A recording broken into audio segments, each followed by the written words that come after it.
Man, this is such a cool story. Coming up, an interview with a true pioneer of rock and roll. He and his band had recorded a single that the label was sure would be a hit song. After the recording session was over, they were getting ready to leave, and they realized that they needed a B-side for the record. So they started an instrumental jam session on the spot, and they recorded it in just one take and added a throwaway word in a silly attempt to cover up some holes in the song. I mean, after all, it was just going to be a B-side. That is until a DJ in Cleveland flipped the A-side record over and played this spontaneous B-side. A few weeks later, it rocketed to #1 for 5 weeks, making it one of the biggest hits of the year. Coming up next, the last remaining member of this group tells the story on Professor of Rock. Hey music junkies, Professor of Rock, always here to celebrate the greatest artists and the greatest songs of all time. You know, if you ever owned a lava lamp back in the day, you're going to dig this channel of deep musical nostalgia. Make sure to subscribe below right now. Click the big red button and click the bell so you always know when our new interviews and our latest song stories are coming out. And check out our behind-the-scenes footage on Patreon that helps us keep it a daily channel. So it's time for another edition of our show, Revelations. This is where featured artists share rare stories behind their greatest songs and their greatest albums, insight you truly won't find anywhere else. You're gonna love this one. Today we have a special interview with a pioneer of rock and roll whose band created one of the most recognizable songs of all time. Guaranteed you've all heard it. He was a #1 hit in its heyday, actually #1 for 5 weeks, and it was the second biggest #1 hit of that year. Then 27 years later, exploded into our culture again when it was used in one of the most iconic movie scenes of the 80s. Every 80s kid knows this one. I'm talking about Tequila by The Champs.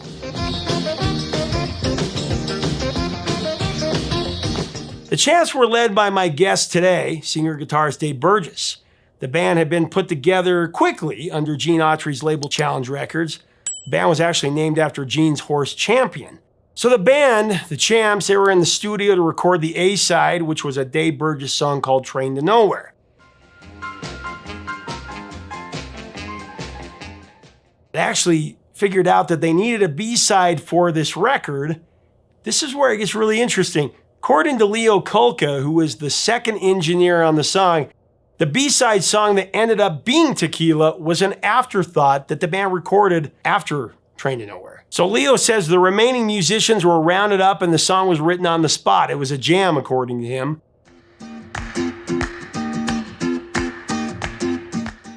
And he said the Tequila part of the song was simply a silly attempt to cover up the holes in the song. Dave's got a story to add to that coming up. Well, it just so happened that a few weeks later, a DJ turned the record over and started a wildfire that ended up with so many requests that the song went to #1 just a few weeks after that and spent 5 weeks here, like I said. Then it was used 27 years later in the 1985 cult classic Pee-wee's Big Adventure. And this gave the song instant credibility with Gen X. Coming up, Dave Burgess, the last remaining member of the Champs, tells us the story of the song and his reaction to its use in pop culture. Some very interesting stories about this song from him as we get into this interview. I do want to thank our sponsor, Zenni Eyewear. The glasses I wear every single day. I love them. You can get a pair for every day of the week if you want it. They're so cost effective, so quality, you're going to be a customer for life, believe me. Go right up here to the link that we have and buy your Zennis. You can actually look at their mirror feature where you can see what you look like before you buy. Here's Dave. Now, we've got millions of viewers every week that tune in to the history of rock and roll, so we're excited to have you. Well, I watch you all the time, and you know, Adam, actually everybody that watches your show can learn something. I don't care how much you've been involved in music or how long. You have some interesting things and interesting guests, and I really enjoy watching your show. I do. Oh, well, thank you. That's an honor. First of all, I want to welcome to Professor of Rock, Dave Burgess, the only remaining member of the Champs. Of course, they had the massive hit that still lives on and will live on, I believe, hundreds of years from now, in Tequila. It's defeated pop culture in every vein.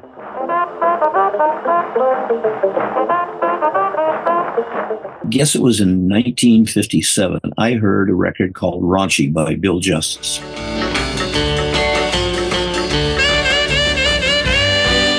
And I thought, that's the greatest thing I've heard in a long time. It was an instrumental. And I thought, I'd like to do something like that. So I went home and I worked for a couple of weeks and I wrote a song called Train to Nowhere.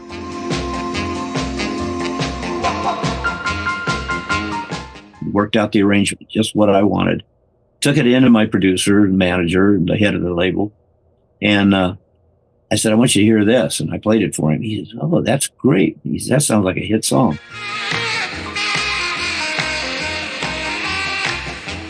And I said, well, I don't have a band. He says, let's put a band together for you. So I said, how do we, where am I going to find the musicians? I said, I need a sax player that sounds like he has cobwebs in his saxophone. I need that sound. He says, well, there's a guy that I went out to hear sing the other day. He's been singing in strip clubs and bars since he was a kid. He's an older guy now, but he said he plays that honky sax.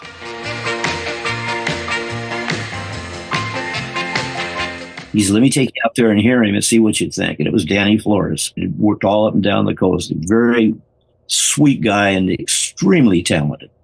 So during a break, I went over and introduced myself, and I asked him if he'd like to play on a record. And he said, yeah, I would. I said, what about your guitar player and your drummer? He said, they would too. I said, well, great, pay scale. And we need to meet at Gene Autry's office and have a rehearsal, and then we'll go into Gold Star and record it. We met at Gene Autry's office at 6920 Sunset and worked out Train to Nowhere, got it perfect, just the way we wanted, just the way I had envisioned it.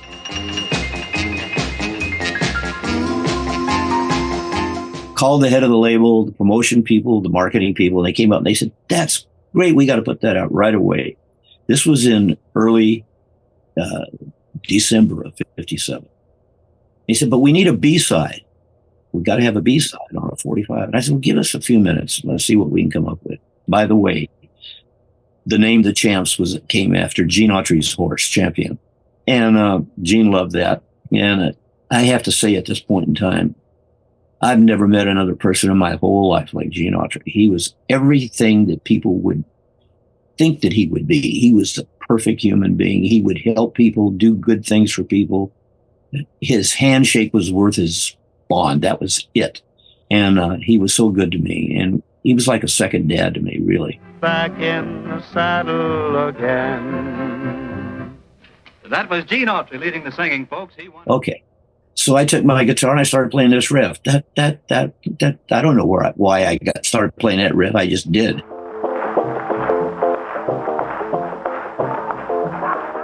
And the guitar player started playing his part. And Danny started playing this melody on the sax, and he just blew us away. I said, Danny, where'd you get that melody that fast? He said, I don't know. It just came to me. So then Buddy Bruce came up with a bridge, and I got the idea. Danny always carried a flask of tequila in his pocket, and he nipped on it all the time. So I said, why don't we stop at the end of the bridge and let Danny say, tequila. Tequila. Called everybody back up to hear the B-side, and they all said, great B-side. Let's go in and cut the A-side. Okay. So, of course, in those days, you could cut 4 songs in 3 hours. We spent 2 hours and 55 minutes on Train to Nowhere to get it just perfect. They said, we got to get that B-side. I said, okay, we'll do it. One take.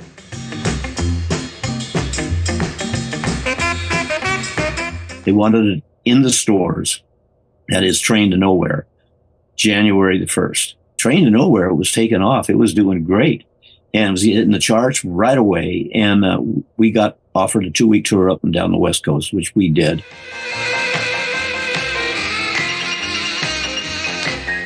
What happened with Tequila is a disc jockey, I think it was Cleveland, picked up on the B-side and listened to it and said, wait a minute.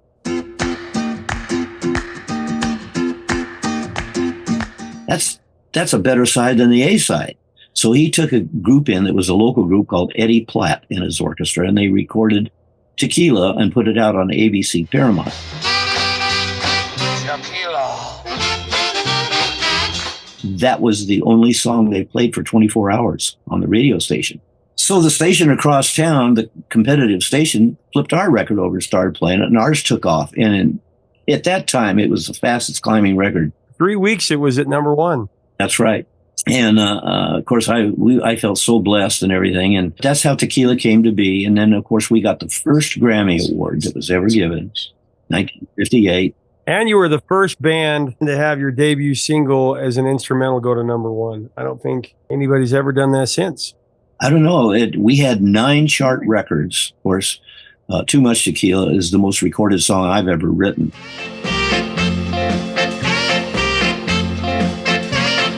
And it still gets a lot of play, and I hear it quite a bit. But Tequila and Too Much Tequila were our biggest hits, but we had quite a few chart records. The life expectancy of an instrumental group is not very long, as you know. You don't have a vocalist that's on the record. It's all instrumentals. So you have to try to figure out what's going to catch people's ear emotionally and make them want to dance and have fun. And that's what we tried to do, and it worked pretty well for us.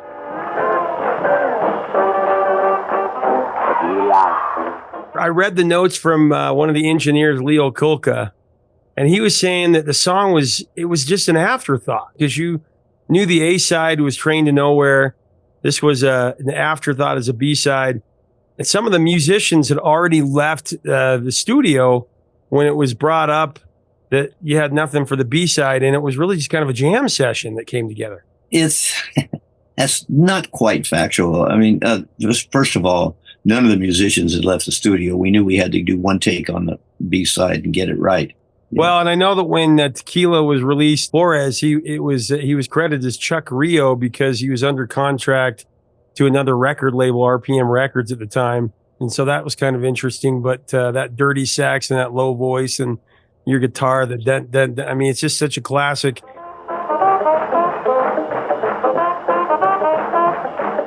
I cut the first hit record in Gold Star that was ever recorded. It was a song I wrote called I'm Available with Margie Rayburn.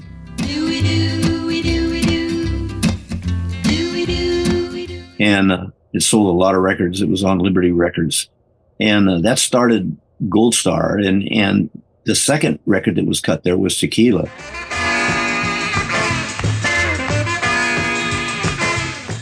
So we really got Gold Star going, and Stan Ross was a brilliant engineer. Of course, Gold Star is where the magnificent musicians of the Wrecking Crew played on so many huge hits. I mean, Pet Sounds and Phil Spector stuff. And that studio, if you listen to Tequila today, the echo chamber that they had was so different and unique. It was Stan's idea.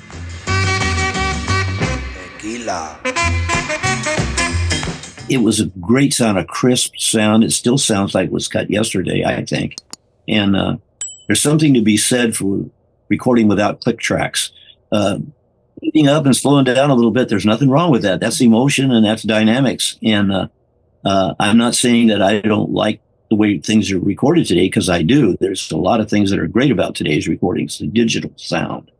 But I prefer analog. I just do. And the musicians doing what they feel at that moment, not having to listen for that click track every minute to make sure you're not speeding up. Feel.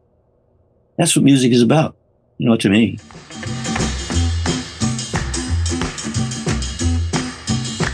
Three weeks it went to number one in America. It stayed there for 5 weeks. That's right. That was huge. I mean, Elvis only had a few singles that did that. One of the biggest hits of the 50s. It also went to number one on the R&B charts. A lot of people don't realize it's such a crossover hit, and sold over 1 million copies, awarded a gold disc by the RIAA, which I'm guessing is behind you there. More or less, yes. This is a gold record. Not too many people get them. And I'll read you the inscription. Presented to the champs in appreciation of the 1 millionth copy of Tequila. I wanted to ask you, though, were you disappointed when your composition Train to Nowhere was upstaged by a novelty song that was in kind of a jam session afterthought B-side? I always was curious about that because it was a happy accident. Well, it was. You said it like it is. It was a happy accident, and I was not disappointed in the slightest. I was so blessed to have a hit record like that. And whatever the motivation was for us to have a record like we had with Tequila, that's fine. That was the way we got where we were.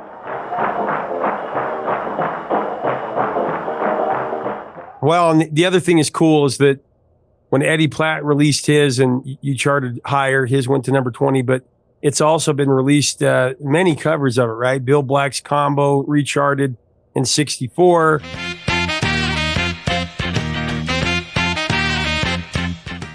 Hot Butter recharted it in 73.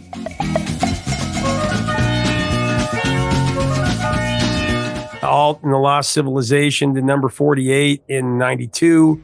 I caught the 151 to New York, the Greyhound. Now I'm at the red zone, everybody's down.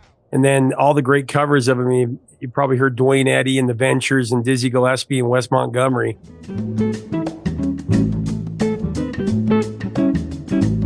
To have those legends cover your song, that's something special. It is.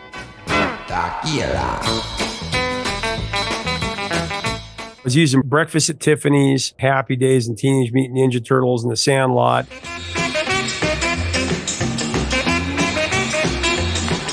Night at the Museum, ER Friends, and Baby Driver. But of course, the most famous use is Pee-wee's Big Adventure. You bet. There you go. Which Paul Rubens is passing away, remembering that.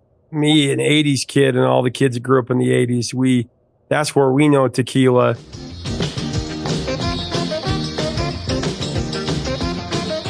Doing the dance, People still do it, and it's amazing to me. Oh, yeah. Were you aware that Tequila, did you know it was going to be featured in Pee-wee's Big Adventure?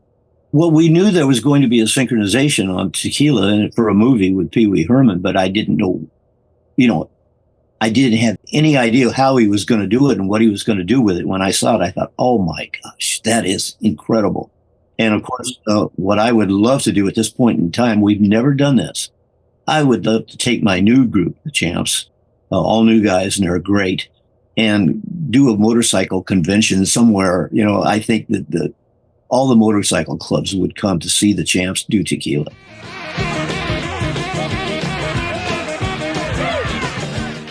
Did you see the movie in theaters? Did you see Pee-wee's Big Adventure? And tell me about that. What did you think of the scene when you first saw it? My wife and I went to see it, and I'd heard how great it was, and we went to see it, and it just absolutely blew me away. And I wasn't expecting anything like that. I thought, just another song in a movie in the background. I didn't know it'd be featured like that. And Pee Wee Herman was a unique character. He really was. I've always said that if we do another tour, world tour, or something like that, there's some discussion at Sony about that right now. I would have loved to have had Pee Wee Herman come out when we played Tequila and do his dance. So now what we'd have to do is have a video and have it play in the background, which would be fine. It would work great, but it would have been better to have Pee Wee himself.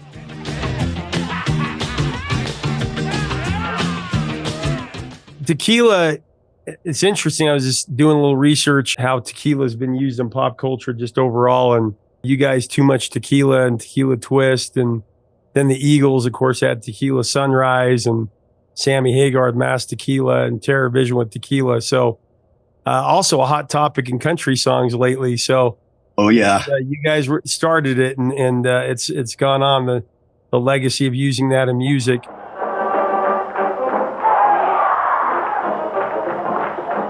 I do got to ask you though, since your career began in the 50s, there's so many trends and genres and sounds that have come as you've seen throughout the decades. British Invasion, psychedelia, disco, punk, new wave, heavy metal, hair metal, grunge, whatever you want to call it. What's been your observation of the evolution of pop music? Where do you think it peaked, and what do you think about that over the last few decades? I would have to say the British Invasion was the most important thing that ever happened to our genre of music, because, how could you ever top that? Talented people came out of the woodwork, and you'd say, boy, that's a great guitar player. And the next day there'd be a new guy that was even better. And there's some people coming up right now. This young fella in Italy is incredible guitar player. Bonamassa, he's probably my favorite guitar player of all time. I just think he's fabulous.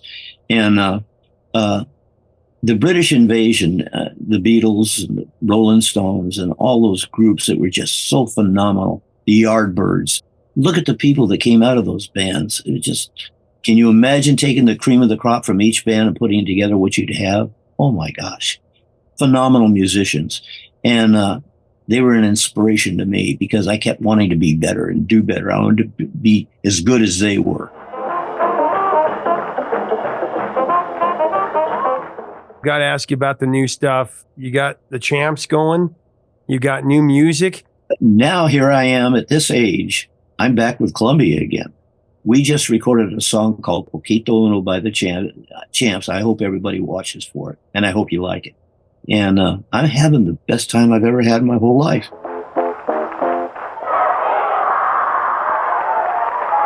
Leave us a comment about this early rock classic. What's your favorite version? Of course, mine's the Champs version.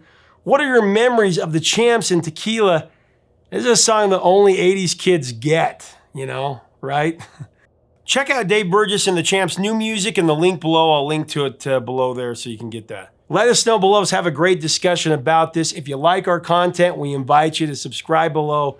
We'd love to have you as part of our community. Till next time, 3 chords and the truth, my friends.